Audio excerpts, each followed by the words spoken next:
Here's a question I think might be on all our minds. It certainly has passed through my mind several times. So let's ask Erica this. Are casting directors open to new talent, Yes. or do they prefer to hire people they already know? Yes, to both. Yeah, right. It's really, I love your questions because they're hard questions. Yeah. They're all very nuanced. It depends. I mean, absolutely. I mean, a casting director's dream always, I think a producer's dream, a director's dream is to find some undiscovered talent that is phenomenal, that, people, are moved by and serve the story and the vision so well. That's absolutely always what we're doing is searching for new talent, always. And then if you want to be very pragmatic and you're talking about a fast, genre like half-hour television or something, you need to go to your go-to people that are right to serve the vision of the project, who are reliable, who will show up on set and absolutely deliver and have amazing timing. So yes, you also really want to make sure that you have developed relationships with people that you can count on like that, Right. And I assume that in most projects you want mixtures of both in some ways. If Absolutely. the project's big enough. I think that, it's also kind of, somewhat proportional to the kind of the rate of growth in your career, if you will.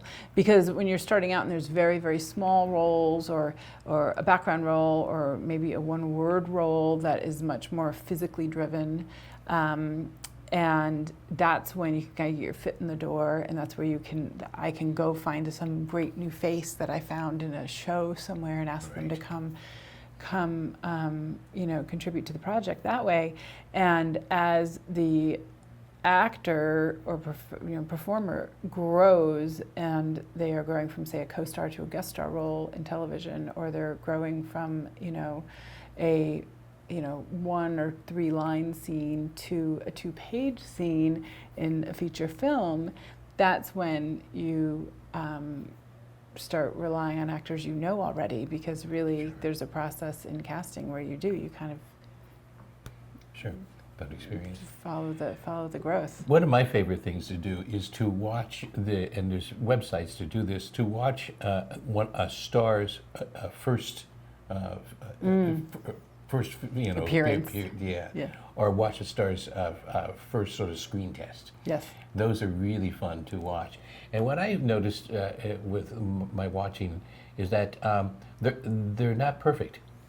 They can be actually rather flawed. They can flub words and all that, but there's a charisma. There's an energy. There's something, an aura that's there. I think their essence, especially on a essence, screen, especially the big screen. I mean, you have who you are is who is on screen. It's very different. It's because it's this. I mean, how big is that screen? If you're really talking about a movie theater, it's very, very different than in theater.